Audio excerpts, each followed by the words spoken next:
The only time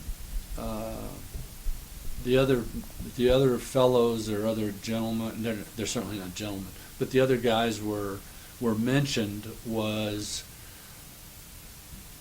when I told you when he first brought up his relationship with a couple of other guys and friendships and that they did things together and pushed the blame of any bad activities in that neighborhood off onto them. That was the first I'd heard from him, of them.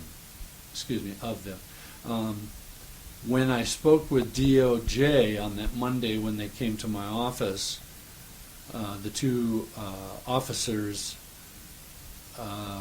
asked me about his friends and any other men he may have talked about that were engaged in these activities with him. But Martin was clear when the one meeting where he told me that he killed the woman and her daughter, he was clear that he was alone. I didn't see him enough to know and to make a diagnosis whether he was a psychopath or a sociopath or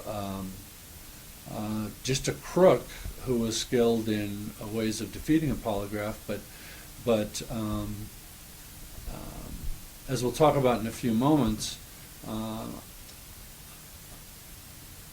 I've later learned that there are ways to defeat a polygraph, and I personally have taken 7 polygraphs in my life, and on 2 occasions, once I was lying and passed, and once I was telling the truth and failed. So I like to think I'm semi-normal. The polygraph, and I want to talk with you more about this when we get to the next segment, but the polygraph is an outstanding tool for law enforcement.